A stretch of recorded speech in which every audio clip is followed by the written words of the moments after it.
Hi, my name is Gail Sharp, and I am a full-time professional violinist with the Columbus Symphony Orchestra. Yes, this is my only job, which I've been doing for over 35 years. Aren't you jealous? So how did I get here? Practice, practice, practice. Sorry, that's a really old joke, but it's true. Personally, I grew up in a musical family, so I was immersed in classical music from the beginning.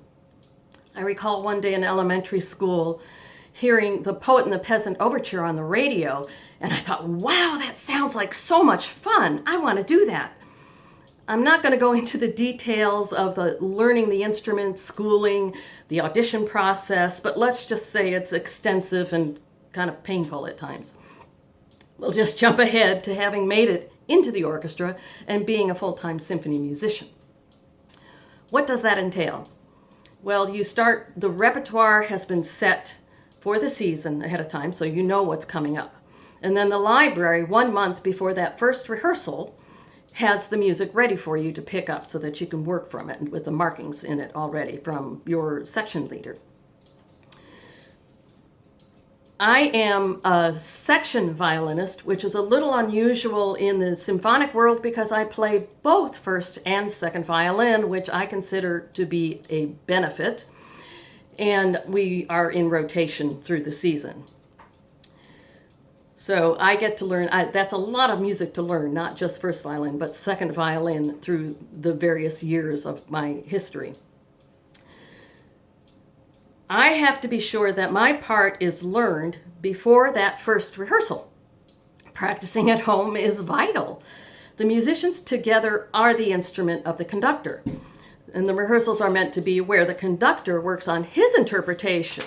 It's for working on balance, which is making sure one section isn't covering another, ensemble, that the sections are playing precisely together, and other areas of concern. It's not for learning my part. It takes time to find fingerings and to learn the bowings so that I can play them fluidly and up to speed.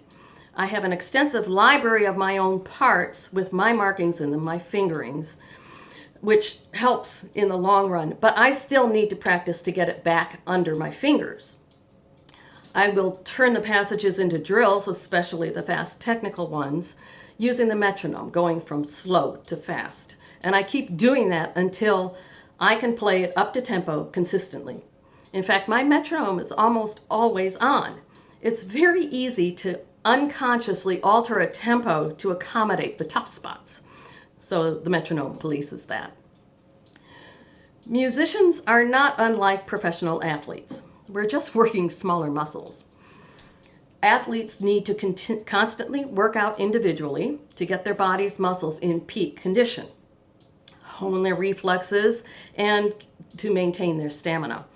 Then the team practices so that each individual athlete connects to the others so that they can work together anticipating the plays that are coming up.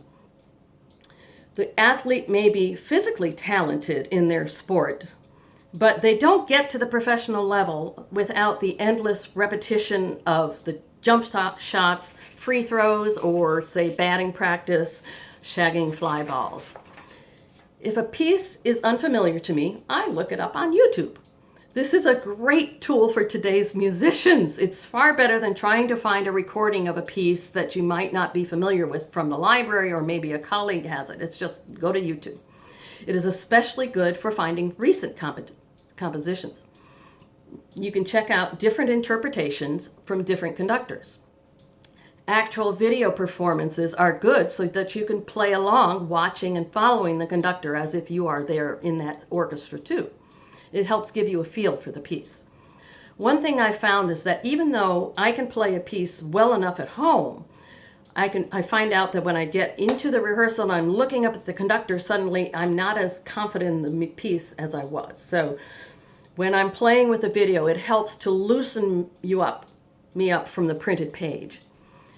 The week of the concerts is when we all meet and start rehearsing together, not until that 1 week before. And a week is typically 7 to 8 services, a service being a rehearsal or a concert. So 3 to 4 rehearsals and 2 or 3 concerts of one program.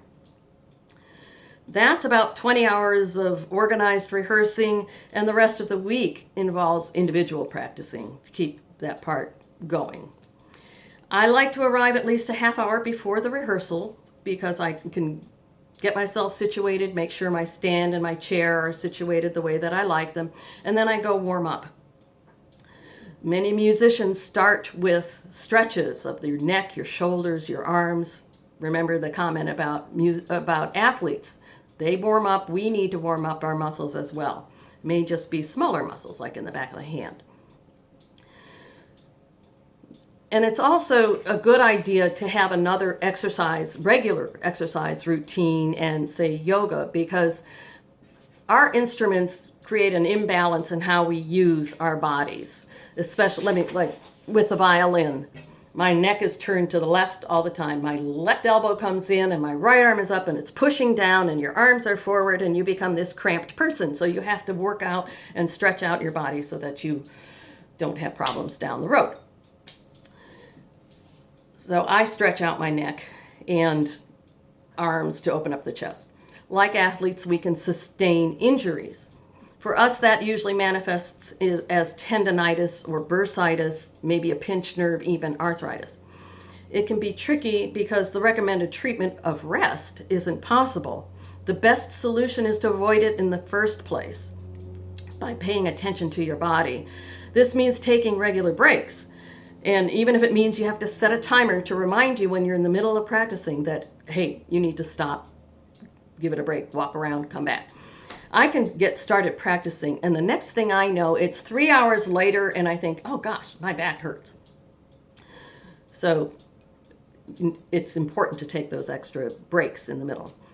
Once the rehearsals are done, the really fun part starts. It's very rewarding to walk out on stage and see the audience members there who have come there specifically to hear you, the orchestra, to play that specific program. I've had performances where I've wanted to shout "wee" at the end because it was so exciting, like a Mendelssohn Symphony. Or I've also had moments where I've been moved to tears, like in a Brahms slow movement, that it's just so deep and heartrending when you hear this music. And I've been awed by the musical and technical mastery of our soloists, such as the violinist Augustine Hadelich, or when playing for such famous people ranging from James Taylor to the three tenors. I love it when I'm leaving the hall and audience members tell me that they were wowed and they effusively express how much they enjoyed the concert. It just makes it all worthwhile. This truly is a wonderful way to make a living. I'm not going to get rich doing this, but my life is enriched beyond what money can buy.